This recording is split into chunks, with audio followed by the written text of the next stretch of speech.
जय श्री कृष्णा, राधे राधे।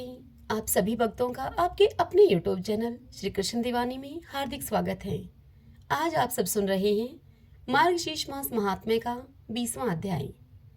अध्याय सुनने से पहले सर्वप्रथम भगवान का स्मरण करेंगे। सभी बोलिए ओम नमो भगवते वासुदेवाय। श्री राधा कृष्णाभ्याम नमो नमः। श्री भगवान ब्रह्मा जी से कहते हैं, हे ब्रह्मा, मथुरा नाम से विख्यात जो मेरा उत्तम क्षेत्र है वह मेरी परम प्रिय प्रशस्त एवं रमणीय जन्म भूमि है। हे चतुर्मुख, मथुरा में जहाँ कहीं भी मनुष्य स्नान करता है घोर पाप से वह मुक्त हो जाता है। सब धर्मों से रहित दुष्ट आत्मा पुरुषों के लिए पाप नाशिनी मथुरा नरक की पीड़ा को दूर करने वाली है। कर्तघन, शराबी, चोर और प्रतिज्ञा भंग करने वाला मनुष्य मथुरा में जाकर घोर पाप से मुक्त हो जाता है। जो किसी दूसरे प्रसंग से अथवा व्यापार या नौकरी के लिए भी मथुरा में जाते हैं वे भी मथुरा में स्नान करने मात्र से पाप रहित होकर स्वर्ग में चले जाते हैं। मथुरा का नाम लेने वाले लोगों की भी मुक्ति होती है। जो मनुष्य वहां 3 रात भी निवास करते हैं वे मनुष्य दर्शन तथा चरण रेणु के स्पर्श से भी दूसरों को पवित्र कर देते हैं। जैसे छोटी छोटी चिंगारियां घास फूस के बड़े भारी ढेर को भी जलाकर खाक कर देती हैं, उसी प्रकार मथुरापुरी बड़े बड़े पापों को भस्म कर देती है। हे वत्स ब्रह्मा, अन्य स्थानों में किया हुआ पाप तीर्थ स्थान में जाने से नष्ट होता है, किंतु तीर्थों में किया हुआ पाप वज्रलेप हो जाता है। हे चतुरानन, अन्य स्थानों में जिस पाप का भोग 10 वर्ष में पूरा होता है वह मथुरा में 10 दिन में ही पूरा हो जाता है। स्वर्ग, पाताल, अंतरिक्ष तथा मनुष्य लोक में मथुरापुरी के समान मेरा प्रिय दूसरा कोई क्षेत्र नहीं है। तीर्थराज प्रयाग में 1000 वर्ष तक निवास करने से जो फल प्राप्त होता है वह मथुरापुरी में केवल अघन मास में निवास करने से मिल जाता है। जिसने कभी मथुरापुरी नहीं देखी है और उसे मथुरापुरी को देखने की इच्छा है, उस मनुष्य की मृत्यु कहीं भी क्यों न हो वह मथुरा में जन्म लेता है। मेरे प्रिय भक्तों, तुम मथुरापुरी में निवास करो, तुम वहां निवास करो। वहां गोप कन्याओं से घिरा हुआ मैं सदैव निवास करता हूँ। संसार में डूबे हुए ही शिष्यों, मेरी बात को सुनो। यदि तुम घनीभूत आनंद पाना चाहते हो तो मथुरापुरी में निवास करो। आहो, यह संसार बड़ा अंधा है, आंखें होते हुए भी यह नहीं देखता, मुक्तिदायिनी मथुरा के होते हुए भी सदा जन्म मरण रूपी संसार चक्र का ही सेवन करता है। सौभाग्यवश अनुपम मनुष्य योनि पाकर भी जिन्होंने मथुरापुरी नहीं देखी उनकी आयु तो व्यर्थ ही बीत गई। आहो, बुद्धि की यह कैसी दुर्बलता है। मोह की कितनी अद्भुत महिमा है कि मनुष्य मथुरापुरी का सेवन नहीं करते। जो मथुरापुरी को पाकर भी अन्यत्र जाने की अभिलाषा करता है वह मनुष्य अज्ञान से ही संपन्न है। जो पाप की राशियों से आक्रांत हैं, दरिद्रता से पराजित हैं और जिनकी कहीं भी गति नहीं है, उन सभी के लिए मेरी मथुरापुरी आश्रय है। यह सार से भी अतिशय सारभूत स्थान है, गोपनीय से भी अति गोपनीय परम रहस्य है। उत्तम गति की खोज करने वाले पुरुषों के लिए मथुरापुरी परम गति है। योग युक्त ब्रह्मज्ञानी मनीषी पुरुष की जो गति होती है वही मथुरा में प्राण त्याग करने वाले मनुष्यों की भी होती है। संसार में काशी आदि पुरियां भी मोक्ष को देने के लिए प्रसिद्ध हैं, किंतु फिर भी उनमें मथुरा ही धन्य है, क्योंकि मथुरापुरी मनुष्यों को 4 प्रकार की मुक्ति प्रदान करती है। मथुरा में आकर मरे हुए कीट पतंग आदि भी चतुर्भुज रूप होकर जाते हैं। मथुरा में जिसे सांप डस लेता है, जो पशुओं से मारे जाते हैं, आग में जलकर या फिर पानी में डूबकर जो मरते हैं, इस प्रकार अपमृत्यु को प्राप्त होने वाले लोग भी मेरे लोक में जाते हैं।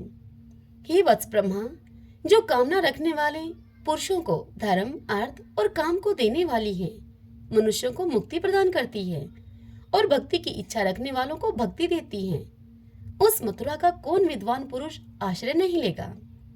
ऐसी महिमा में मधुपुरी मार्गशीर्ष मास में सेवन करने के योग्य है। मार्गशीर्ष मास में जो पूर्णिमा होती है उसमें जो पुण्य किया जाता है वह मुझे अधिक प्रसन्न करने वाला होता है। पुष्कर और मथुरा में पूर्णिमा तिथि को स्नान अवश्य करना चाहिए। मार्गशीर्ष की पूर्णिमा अनंत फल देने वाली है। अतः सब प्रकार के प्रयत्नों से मार्गशीर्ष पूर्णिमा का आदर करना चाहिए। हे वत्स, जो भक्ति पूर्वक मेरे परम प्रिय मार्गशीर्ष मास का व्रत करता है वह पुत्र रहित हो, तो यदि पुत्र रहित भी है तो भी वह पुत्र पाता है। निर्धन हो तो उसे धन मिलता है, विद्यार्थी है तो विद्या और रूपार्थी हो तो उसे रूप की प्राप्ति होती है। ब्राह्मण ब्रह्मादेज को पाता है, क्षत्रिय विजय पाता है, वैश्य खजाने का मालिक होता है और शूद्र मनुष्य अपने पाप कर्मों से शुद्ध हो जाता है। तीनों लोकों में जो दुर्लभ वस्तु है वह सब मनुष्य मार्गशीर्ष मास में स्नान एवं व्रत करने से प्राप्त कर लेता है। मुझको वश में करने वाली उत्तम भक्ति सर्वथा दुर्लभ है, किंतु वह भक्ति भी इस मार्गशीर्ष मास का महात्म्य श्रवण कर लेने मात्र से प्राप्त हो जाती है। श्रीमन नारायण नारायण हरि हरि, भजमन नारायण नारायण हरि हरि। भक्तजनों, हमारे मार्गशीर्ष महात्म्य की संपूर्ण कथाएं हमने आपको जल्दी जल्दी सुना दी हैं। अब कल से हम श्रीमद् भागवत पुराण की कथाओं का रसपान किया करेंगे। आइए अब हम श्रीमद् भगवत गीता का 18वां अध्याय सुनते हैं। देवी पार्वती ने भगवान शंकर से कहा कि भगवान, आपने 17वें अध्याय का महात्म्य मुझे बतलाया, अब आप कृपा करके 18वें अध्याय के महात्म्य का हमसे वर्णन कीजिए। तब श्री महादेव जी ने पार्वती से कहा, हे गिरिनंदिनी, चिन्मय आनंद की धारा बहाने वाले 18वें अध्याय के पावन महात्म्य को, जो कि वेद से भी उत्तम है, अब तुम उसका श्रवण करो। यह संपूर्ण शास्त्रों का सर्वस्व, कानों में पड़ा हुआ रसायन के समान तथा संसार के यातना जाल को छिन्न भिन्न करने वाला है। सिद्ध पुरुषों के लिए यह परम रहस्य की वस्तु है। इसमें अविद्या का नाश करने की पूर्ण क्षमता है। यह भगवान विष्णु की चेतना तथा सर्वश्रेष्ठ परम पद है। इतना ही नहीं, यह विवेकमयी लता का मूल, काम, क्रोध और मद को नष्ट करने वाला, इंद्र आदि देवताओं के चित्त का विश्राम मंदिर तथा सनक सनंदन आदि महायोगियों का मनोरंजन करने वाला है। इसके पाठ मात्र से यमदूतों की गर्जना बंद हो जाती है। हे पार्वती, इससे बढ़कर कोई ऐसा रहस्यमय उपदेश नहीं है जो कि संतप्त मानवों के त्रिविध ताप को हरने वाला और बड़े बड़े पातकों का नाश करने वाला हो। 18वें अध्याय का लोकोत्तर महात्म्य है। इसके संबंध में जो पवित्र उपाख्यान है, अब तुम उसे भक्ति पूर्वक सुनो। उसके श्रवण मात्र से जीव समस्त पापों से मुक्त हो जाता है। मेरुगिरी के शिखर पर अमरावती नाम वाली एक अत्यंत रमणीय पुरी है। उसे पूर्व काल में विश्वकर्मा ने बनाया था। उस पुरी में देवताओं के द्वारा सेवित इंद्र सची के साथ निवास करते थे। एक दिन वे इंद्र सुख पूर्वक बैठे हुए थे। इतने में ही उन्होंने देखा कि भगवान विष्णु के दूतों से सेवित एक अन्य पुरुष वहां आ रहा है। इंद्र उस नवागत पुरुष के तेज से, अर्थात उस नए आए हुए पुरुष के तेज से तिरस्कृत होकर तुरंत ही अपने मणिमय सिंहासन से मंडप में गिर पड़े। तब इंद्र के सेवकों ने देवलोक के साम्राज्य का मुकुट इस नूतन इंद्र के मस्तक पर रख दिया। फिर तो दिव्य गीत को गाती हुई देवांगनाओं के साथ सब देवता उनकी आरती उतारने लगे। ऋषियों ने वेद मंत्रों का उच्चारण करके उन्हें अनेक आशीर्वाद दिए। रंभा आदि अप्सराएं उनके आगे नृत्य करने लगी। गंधर्वों का ललित स्वर में मंगलमय गान होने लगा। इस प्रकार इस नवीन इंद्र को 100 यज्ञों का अनुष्ठान किए बिना ही नाना प्रकार के उत्सवों से सेवित देखकर पुराने इंद्र को बड़ा विस्मय हुआ। वे सोचने लगे कि इसने तो मार्ग में न कभी पोसले बनवाए हैं, न कभी पोखरे खुदवाए हैं और न कभी पथिकों को विश्राम देने वाले बड़े बड़े वृक्ष ही लगवाए हैं। अकाल पड़ने पर अन्नदान के द्वारा इसने प्राणियों का सत्कार भी नहीं किया है। इसके द्वारा तीर्थों में सत्र और गांवों में यज्ञ का अनुष्ठान भी नहीं हुआ है। फिर इसने यहाँ भाग्य की दी हुई ये सारी वस्तुएं कैसे प्राप्त की हैं? इस चिंता में व्याकुल होकर पुराने इंद्र भगवान विष्णु से पूछने के लिए वेग पूर्वक क्षीर सागर के तट पर गए और वहां अकस्मात अपने साम्राज्य से भ्रष्ट होने का सारा दुख उन्होंने भगवान विष्णु को निवेदन किया। सारा दुख बताते हुए इंद्र भगवान विष्णु से बोले, हे लक्ष्मीकांत, मैंने पूर्व काल में आपकी प्रसन्नता के लिए 100 यज्ञों का अनुष्ठान किया था।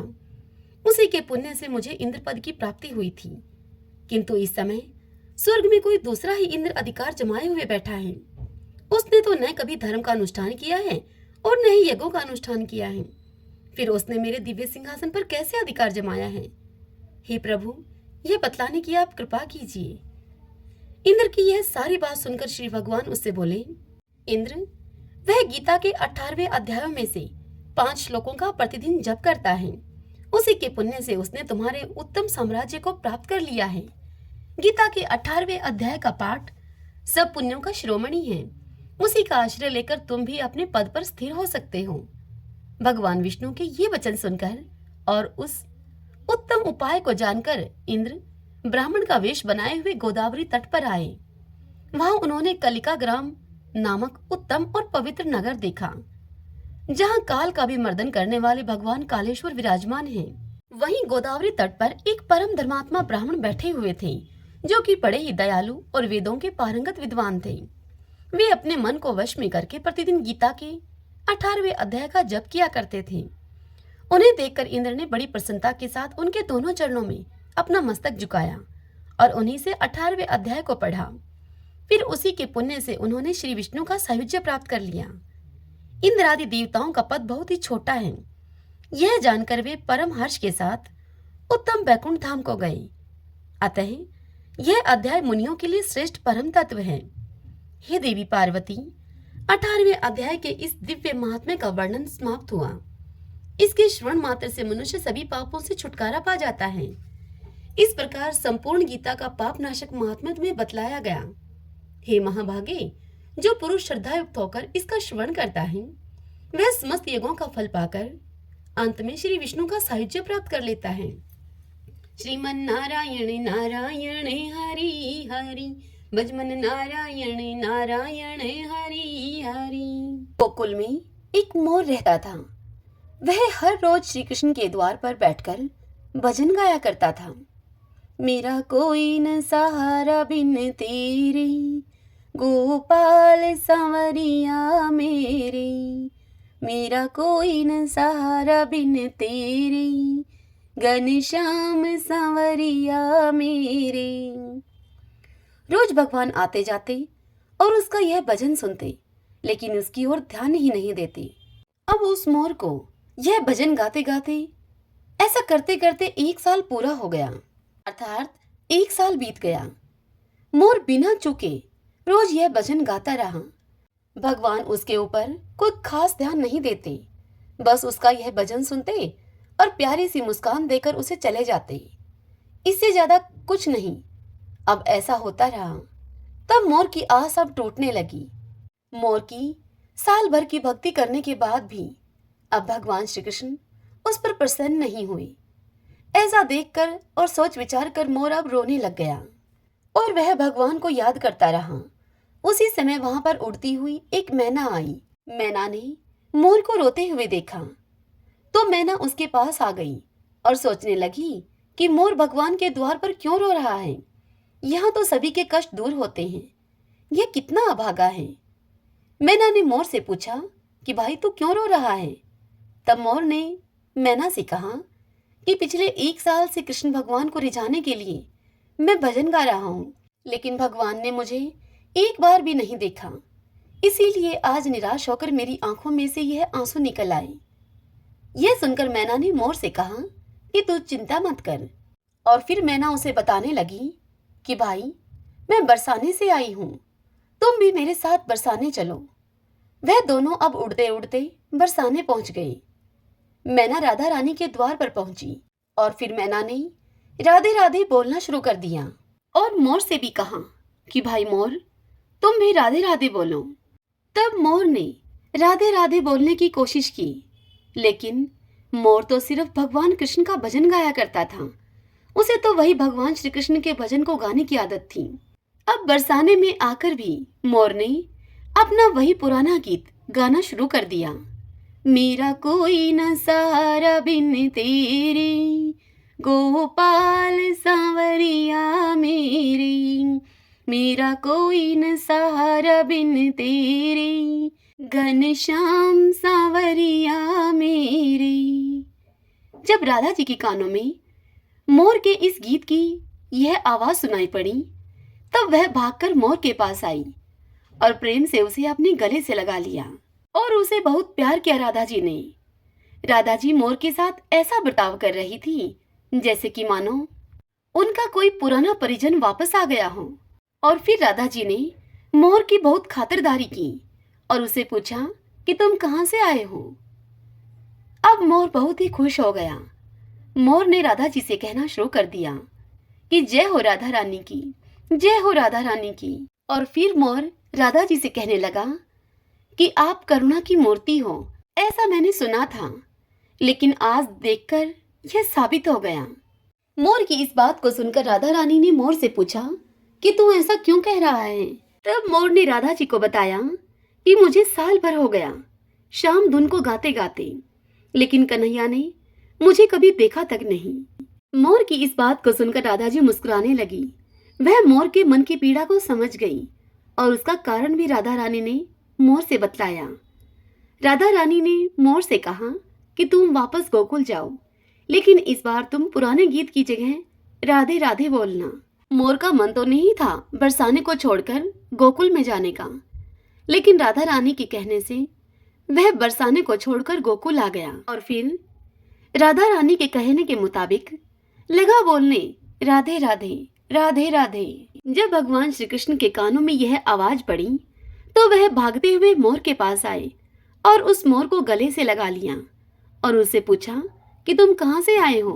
जब भगवान श्री कृष्ण ने मोर को गले से लगाया तो मोर बहुत खुश हो गया और सोचने लगा कि 1 साल तक आपके नाम की धुन गाता रहा, लेकिन मेरी तरफ आपने देखा तक नहीं। आज मैंने राधे राधे की धुन लगाई, राधे राधे की धुन गाई, तो आप भागते भागते चले आए।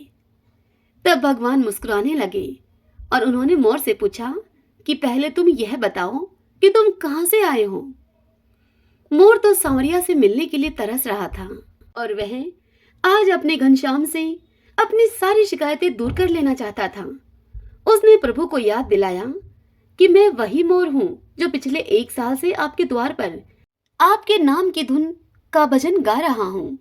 सर्दी गर्मी सहन करता हुआ 1 साल तक आपके द्वार पर मैं डट के पड़ा रहा, लेकिन आपने कभी मेरी तरफ देखा भी नहीं। फिर मैं बरसाने चला गया, वहीं पर श्री राधा रानी के दर्शन मैंने पाए।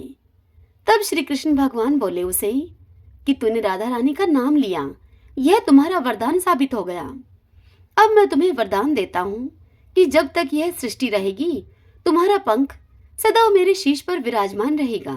श्रीमन नारायण नारायण हरि हरि, भजमन नारायण नारायण हरि हरि। एक बुढ़िया माई थी। उसका नियम था कि वह हर एक रविवार को सवेरे ही स्नान आदि करके पड़ोसन की गाय के गोबर से अपने घर को लीपकर और फिर भोजन तैयार करके भगवान को भोग लगाती थी और उसके बाद ही स्वयं भोजन करती थी। ऐसा व्रत करने से उसके घर में धन धान्य आदि की कोई कमी नहीं थी। उसका घर धन धान्य और आनंद से परिपूर्ण था। इसी तरह से कुछ दिन बीत जाने पर उसकी पड़ोसन एक दिन विचार करने लगी कि यह बुढ़िया माई हमेशा मेरी गाय का गोबर लेकर जाती है, और यह सोचकर वह पड़ोसन अब अपनी गाय को अपने घर के भीतर बांधने लगी। बुढ़िया माई को अब गोबर न मिलने से रविवार के दिन वह अपने घर को न लीप सकी। इस कारण से न तो उसने भोजन बनाया और न ही उसने भगवान को भोग लगाया और न ही स्वयं भोजन किया। इस प्रकार वह उस दिन सारे दिन बिस्तर पर पड़ी रही और उस दिन उसका निराहार व्रत हो गया। अब रात हुई तो वह भूखी ही सो गई। रात में भगवान ने उसे स्वप्न में दर्शन दिए और भोजन न बनाने और भोग न लगाने का उससे कारण पूछा। तब बुढ़िया माई ने भगवान से गोबर न मिलने का सब कारण उन्हें बता दिया। तब भगवान ने बुढ़िया माई से कहा कि माता, हम तुमको एक ऐसी गाय देते हैं जिससे कि सभी इच्छाएं पूर्ण हो जाती हैं, क्योंकि तुम हमेशा रविवार को गाय के गोबर से घर को लीप कर ही भोजन बनाकर मुझे भोग लगाकर फिर स्वयं भोजन करती हो। इसलिए हम तुम पर अत्यधिक प्रसन्न हैं और प्रसन्न होकर हम आपको एक ऐसा वरदान देते हैं और अंत समय में आपको मोक्ष देते हैं। स्वप्न में ऐसा वरदान देकर भगवान अंतर्ध्यान हो गए। जब बुढ़िया माई सुबह सोकर उठी, उसकी आंख खुली तो वह क्या देखती है कि उसके घर के आंगन में एक अति ही सुंदर गाय और बछड़ा बंधे हुए हैं। वह गाय और बछड़े को देखकर अत्यधिक प्रसन्न हुई और उनको घर के बाहर लाकर बांध दिया। वहीं उनके लिए खाने के लिए चारा भी डाल दिया। जब उस बुढ़िया माई की पड़ोसन ने बुढ़िया माई के घर के बाहर एक अति ही सुंदर गाय और बछड़े को बंधे हुए देखा, तो अब वह द्वेष के कारण जलने लगी। अब उसका हृदय जल उठा। जब उसने देखा कि गाय ने सोने का गोबर किया है, तब तो उसके द्वेष की सीमा ही नहीं रही। वह उस गाय का गोबर ले गई और अपनी गाय का गोबर उस सोने के गोबर की जगह रखकर चली गई। अब वह पड़ोसन नित्य प्रतिदिन ऐसा ही करती रही और इस प्रकार से सीधी सादी बुढ़िया माई ठगी गई। तब सर्वव्यापी ईश्वर ने सोचा कि चालाक पड़ोसन के कर्म से बुढ़िया माई ठगी जा रही है। भगवान ने संध्या के समय अपनी माया से बड़ी जोर की आंधी चला दी। तब बुढ़िया माई ने आंधी आई देखकर आंधी के भय से अपनी गाय और बछड़े को अपने घर के भीतर बांध लिया। प्रातः उठकर जब उस बुढ़िया माई ने देखा कि गाय ने सोने का गोबर दिया है, तो यह देखकर उस बुढ़िया माई के आश्चर्य की सीमा न रही। और अब तो बुढ़िया माई गाय को प्रतिदिन भीतर ही बांधने लगी। उधर पड़ोसन ने जब यह देखा कि बुढ़िया माई गाय को भीतर ही बांध कर रखने लगी है, गाय को बाहर नहीं निकालती और मेरे सोने का गोबर उठाने का दाव भी नहीं चलता है, तो वह पड़ोसन और भी अधिक ईर्ष्या भाव रखने लगी। और कुछ उपाय न होता देखकर उसने उस देश के राजा को जाकर उस राजा की सभा में उससे उस बुढ़िया माई की शिकायत लगा दी और राजा से कहा कि महाराज, मेरे पड़ोस में एक बुढ़िया माई रहती है। उस बुढ़िया माई के पास एक ऐसी गाय है जो आप जैसे राजाओं के पास होना ही योग्य है। वह गाय रोज सोने का गोबर देती है। आप उस सोने से प्रजा का पालन कीजिए। वह बुढ़िया माई इतने सोने का भला क्या करेगी। राजा ने उस पड़ोसन की सारी बात सुनकर अपने दूतों को बुढ़िया माई के घर से गाय लाने के लिए आज्ञा दे दी। बुढ़िया माई उस समय प्रातः ईश्वर को भोग लगाकर भोजन करने के लिए ही जा रही थी कि तभी राजा के कर्मचारी वहां पर आए और गाय को खोलकर ले गए। बुढ़िया काफी रोई चिल्लाई, किंतु कर्मचारियों ने उसकी एक न सुनी और वह बुढ़िया माई की गाय को खोलकर महल में लेकर चले गए। उस दिन वृद्धा वह बुढ़िया माई गाय के वियोग में भोजन न खा सकी और रात भर रो रोकर ईश्वर से गाय को पुनः पाने के लिए भगवान से प्रार्थना करती रही। उधर राजा गाय को देखकर बड़ा ही प्रसन्न हुआ। उसने यह आदेश दिया कि सारे महल में आसन बिछवा दो। यह गाय सोने का गोबर देती है। अब दूसरे दिन जब राजा सोकर उठा तो वह महल में क्या देखता है कि सारा महल गोबर से भरा हुआ उसे दिखाई देने लगा। राजा यह देखकर अब घबरा गया। भगवान ने रात को राजा के स्वप्न में राजा से कहा कि हे राजा, गाय वृद्धा को वापस लौटा दे, इसी में तेरी भलाई है। उसके रविवार के व्रत करने से प्रसन्न होकर मैंने उसको यह गाय उपहार स्वरूप दी थी। प्रातः होते ही राजा ने वृद्धा को बुलाकर उसे बहुत सा धन देकर सम्मानित करके गाय और बछड़े सहित वृद्धा को अपनी झोपड़ी में लौटा दिया, उसे भेज दिया। उसकी पड़ोसन को बुलाकर राजा ने उचित दंड दिया उसे। इतना करने के बाद राजा के महल से वह गंदगी दूर हुई। उसी दिन से राजा ने नगरवासियों को यह आदेश दिया कि राज्य की तथा अपनी समस्त मनोकामनाओं की पूर्ति के लिए रविवार को व्रत करें। व्रत करने से नगर के सभी लोग अब सुखी जीवन व्यतीत करने लगे। कोई भी बीमारी तथा प्रकृति का कोई भी प्रकोप उस नगर पर नहीं होता था। सारी प्रजा अब सुख से रहने लगी। सभी बोली सूर्य नारायण भगवान की जय। आइए भगतजनों, अब हम विष्णु सहस्त्रनाम स्तोत्र का पाठ करते हैं, क्योंकि मार्गशीर्ष मास में विष्णु सहस्त्रनाम स्तोत्र को सुनना और पढ़ना विशेष पुण्यदायी होता है। यस्य स्मरण मात्रेण जन्म संसार बंधनात् विमुच्यते नमस्तस्मै विष्णवे प्रभविष्णवे नमः समस्त भूतानामादि भूताय भूभृते अनेक रूप रूपाय विष्णवे प्रभविष्णवे। ओम विश्वं विष्णु है वषट्कारो भूत भव्य भवत् प्रभु भूतकृत भूत भाव भूतात्मा भूत भावने भूतात्मा परमात्मा च मुक्तानां परमागति है। अब यह पुरुष साक्षी क्षेत्रज्ञो अक्षर एव च योगो योग विद्याम नेता प्रधान पुरुषेश्वर है नारसिंह वपु है श्रीमान केशव पुरुषोत्तम है सर्व सर्व शिव स्थाणु भूतादि निर्भय है संभव भावनो भ्रता प्रभु प्रभु ईश्वर है स्वयंभू है शंभुरादित्य पुष्कराक्षो महासुन है अनादि निधनो दाता विद्याता धातुरुत्तमे हैं। अपरमेयो हर्षिकेश पदम नाभो अमर प्रभु हैं। विश्वकर्मा मनुस्त्वष्टा सत्विष्टो सत्विरो ध्रुव हैं। आग्रह है शाश्वत कृष्ण है लोहिताक्ष प्रतर्दन है। प्रभु त्रिकुब्धाम पवित्रम मंगलम परम। ईशाने प्राणदय प्राण ज्येष्ठ श्रेष्ठ प्रजापति है। हिरण्यगर्भे भूगर्भे माधवो मधुसूदन है। ईश्वरो विक्रमी धनवी मेधावी विक्रम कर्म है। अनुत्तमो दुरादर्श कर्तव्य कर्तिरात्म्यवान है। सुरेश शरणम शरम विश्वरीता प्रजा भवः। अह संवत्सरो व्याल है प्रत्यय सर्वदर्शन है। अजय है सर्वेश्वर सिद्ध सिद्धि सर्वादिराच्युत है। वर्षा कपिर में आत्मा सर्वयोग विनीय सरत है। वसु है वसु मना है सत्य समात्मा असम्मति है समय है। अमोघ है पुंडरी काक्षो वर्षकर्मा वर्षा करती है। रुद्रो है बहुशिरा है बबरू है विश्व योनि शुचि श्रवा है। अमृत शाश्वत स्थाणु वरारो महतपा है। सर्वज्ञ सर्वविद्वानो विश्वक्षिनो जनार्दन है। वेदो है वेद विद्यांगो वेदांगो वेद विद कवि है। लोकादक्ष सुरादक्ष धर्मादक्ष कृता कृत है। चतुरात्मा चतुर्व्यूह चतुर्दृश्य चतुर्भुज है। भ्राजी शृणु भोजनम भोक्ता शेषणु जगदादिजय है। अनगो विजयो जेता विश्व योनि पुनर्वसु है। उपेंद्रो वामन प्रांशु अमोघ सुचि ऊर्जित है। अतीन्द्रिय है संग्रह सर्गो धर्तात्मा नियमोयमय है। वेदो वैदय सदा योगी वीर माधवो मधु है। अतीन्द्रियो महामायो महोत्साहो महाबल है। महाबुद्धि महावीर्यो महाशक्ति महादुति है। अनिर्देश्य वपु है श्रीमान अमे आत्मा महाद्रीद्रक है। महिश्वासो महिव्रता श्रीनिवास सताम गति है। अनिरुद्ध सुरानंदो गोविंदो गोविंदाम पति है। मरीचि है दमन हंसो शो पर्णो भुज गोतमे है।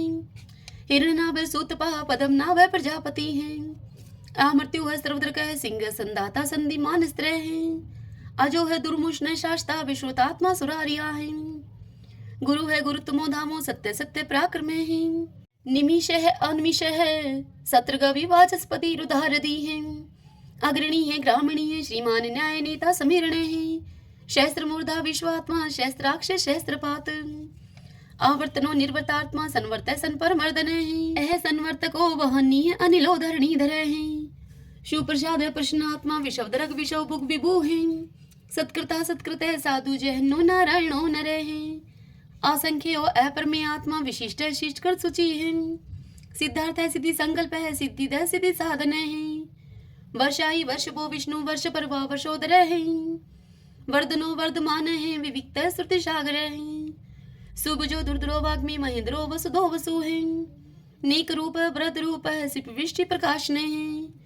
ओजस्ते जो दूती दर प्रकाशात्मा प्रताप ने है। रिद्ध स्पष्ट अक्षरो मंत्र चंद्राशो भास्कर धोती है। अमृतम शुद्ध भानु शशबिंदु सुरेश्वर है।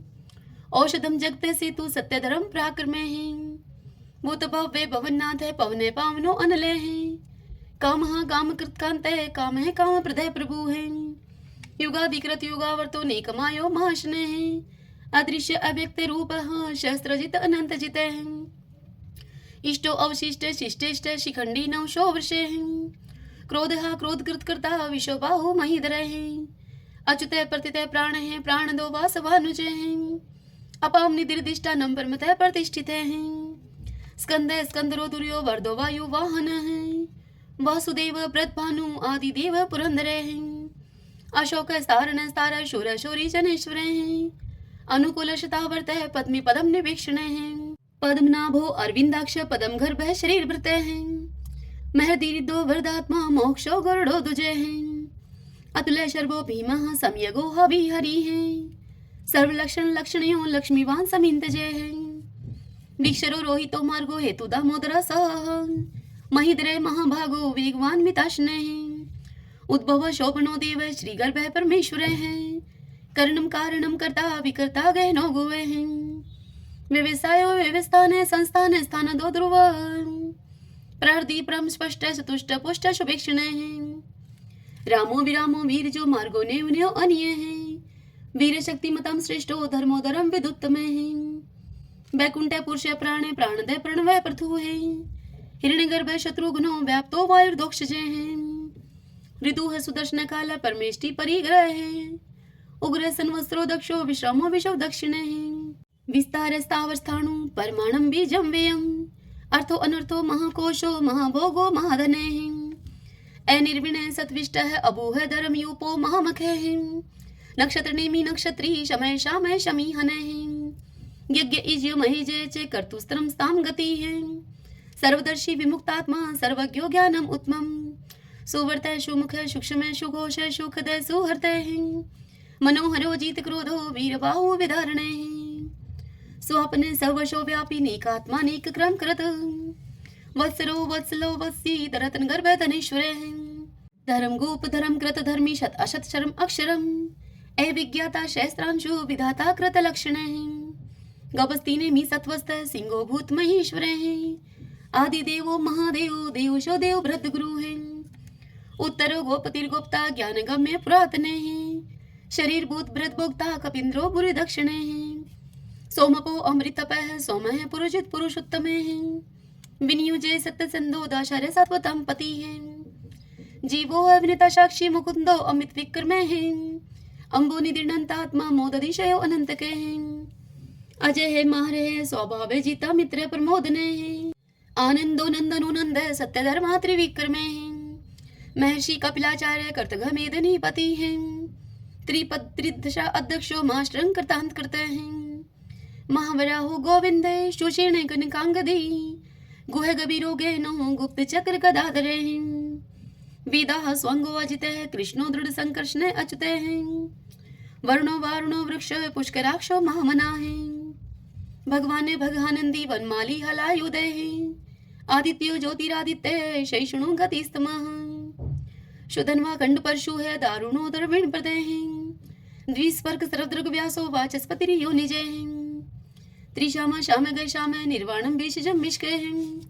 संन्यास कृष्ण शांत निष्ठा शांति प्रायणम शुभांगम शांतिदय सत्रष्टा कुमुदय कुवलेशय गोहति गोपतिर्गुप्ता वृषभाक्षो वृषप्रिय अनिवर्ति निर्वर्तात्मा संक्षिप्ता श्रीमकर शिव श्रीवत्स्वक्षा श्रीवास श्रीपति है श्रीमतांबर श्रीदय श्रीश श्रीनिवास श्रीनिधि श्री विभावने श्रीद्रह श्रीक्रह श्रेय श्रीमान लोकत्रयाश्रय स्वक्षैश्वंगस्तानंदो नंदिर ज्योतिर्गणेश्वर विजितात्मा विधेयात्मा सत्कीर्ति छिन संशय उदृण सर्वत चक्षु अनिश शाश्वत अस्त्र भूषयो भूषणो भूत विशोक शोक नाशन अर्चिस्मान अर्चित कुंभ विशुद्धात्मा विशोधन अनिरुद्धो अप्रतिरथ प्रद्युम्नो अमित विक्रम कालने मीनिहा वीर शौरी शूर जनेश्वर त्रिलोकात्मा त्रिलोकेश केशव केशिहारी कामदेव कामपाल कामिकांत कृतागम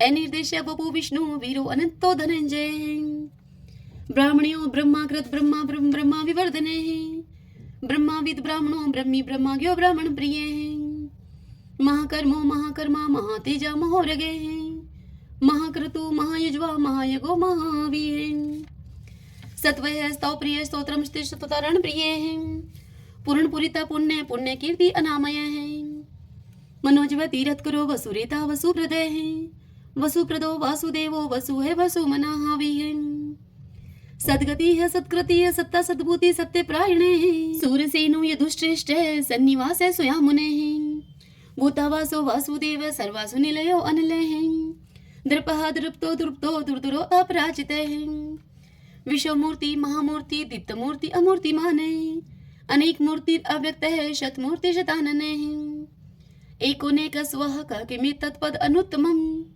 लोकबंधु लोकनाथो माधवो भक्त वत्सल सुवर्ण वर्णो हेमांगो व्रांग चंदनांगदी वीरहा विश्व शून्यो गर्ताशी अचल चल एमानी मान दो मानो लोक स्वामी त्रिलोक द्रक सुमेधा मेध जो धन्य सत्य मेधा धराधर तेजो वृषो दुतिधर सर्वशस्त्र प्रतांबर प्रग्रो निग्रो व्यग्रो नेक श्रृंगो गदागर जय चतुर्मूर्ति चतुर्बाहु चतुर्व्यूह चतुर्गति चतुर आत्मा चतुर्भाव चतुर्वेद विद एकपात समावर्तो अनिर्वर्तात्मा दुर्जो दुर्ति कर्म दुर्लभो दुर्गमो दुर्गो दुरावासो दुरारिया शुभांगो लोक सारंग सुतंतु सुतंतु वर्धन इंद्र कर्मा महाकर्मा कृतकर्मा कृतागम उद्भवो सुंदरो सुंदो रत्ननाभ सुलोचन अर्को वाशन श्रृंगी जयंत सर विजयी स्वर्ण बिंदु अक्षोभय सर्वागीश्वरेश्वरेः महाहदो महागतो महाभूतो महानिधिः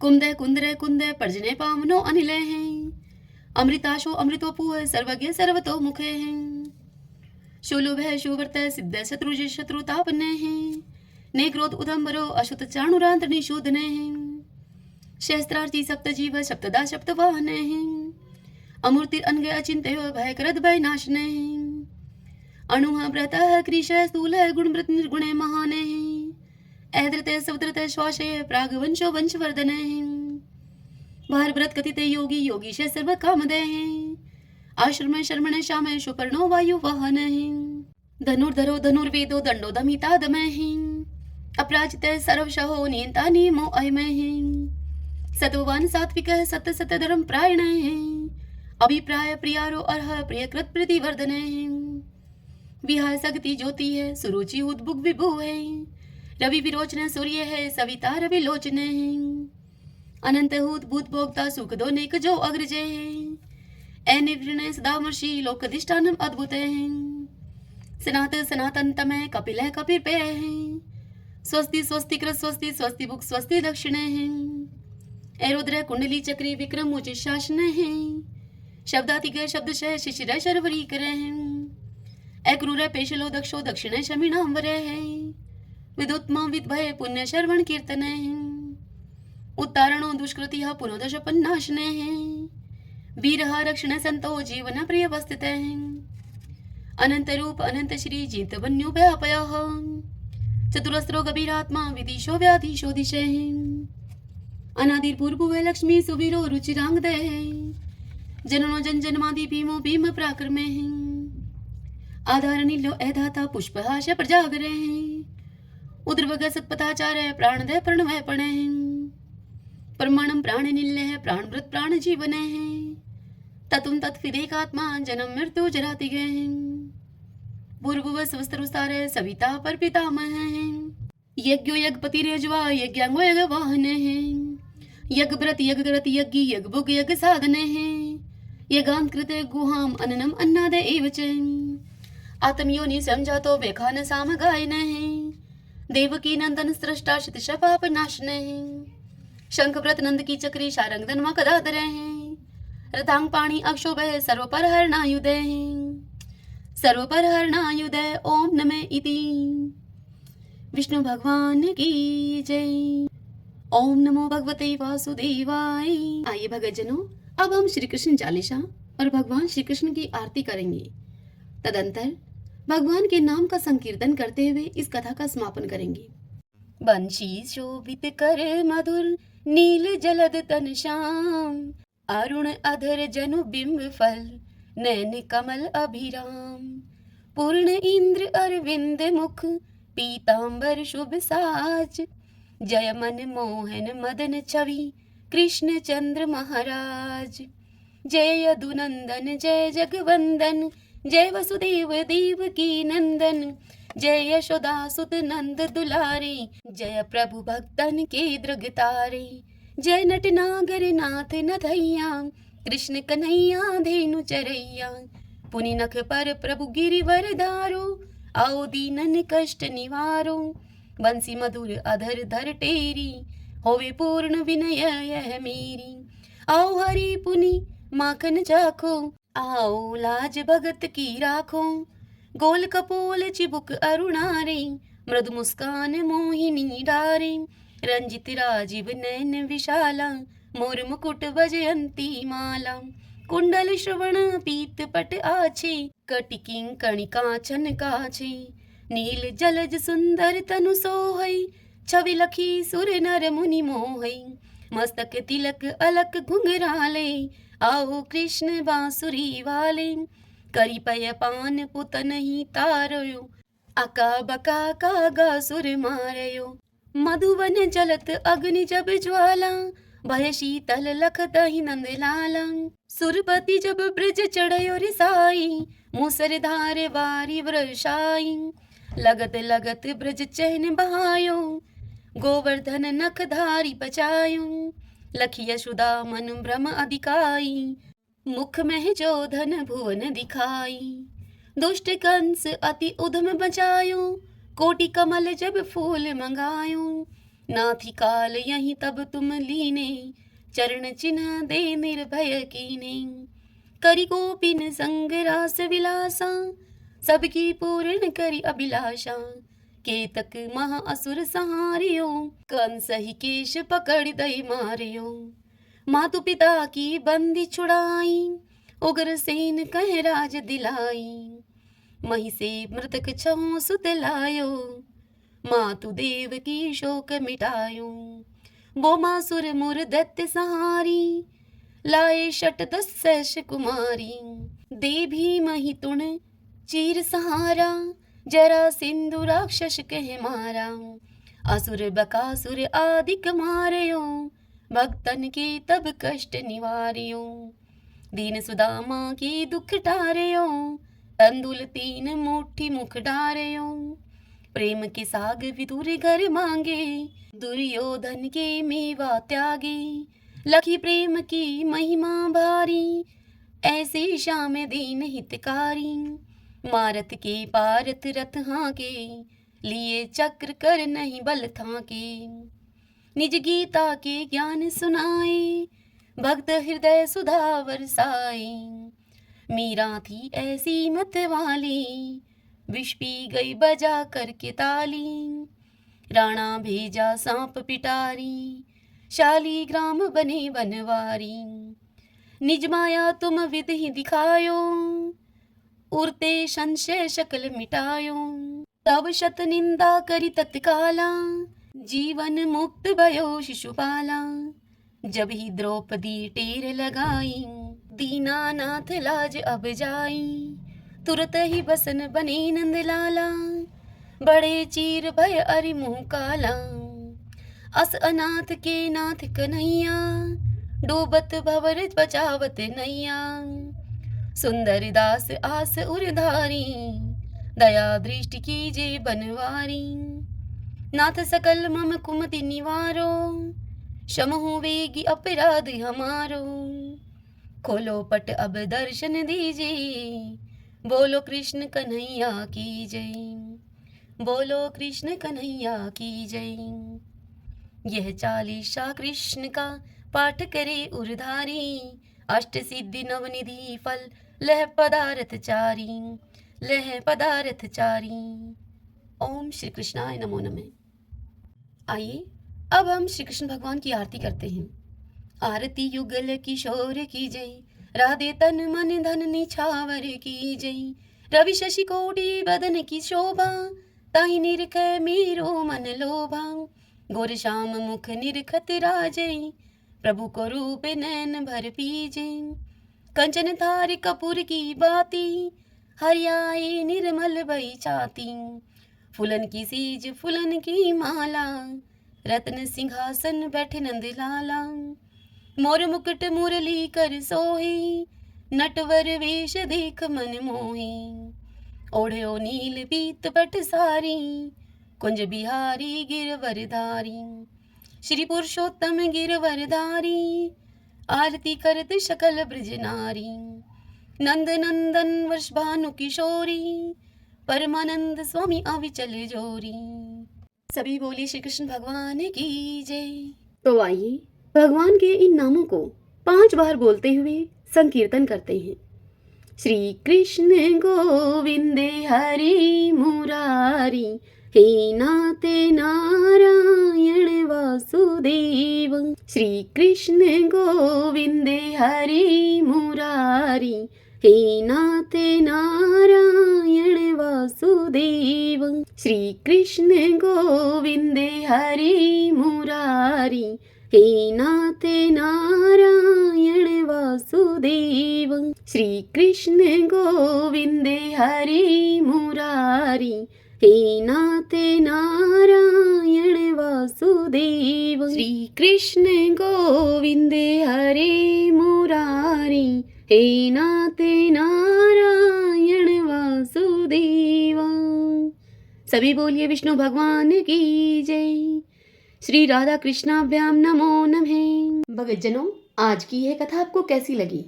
यदि आपको यह कथा उपयोगी लगी हो तो इस वीडियो को आप लाइक करें और कमेंट बॉक्स में जय श्री कृष्णा लिखिए। और यदि आप हमारे चैनल पर पहली बार आए हैं तो आप हमारे इस चैनल श्री कृष्ण दीवानी को सब्सक्राइब कर लीजिए। बेल आइकन के बटन को भी प्रेस कर लीजिएगा ताकि आपको आने वाले सभी वीडियोस की जानकारी सबसे पहले उपलब्ध हो सके। हरे कृष्णा।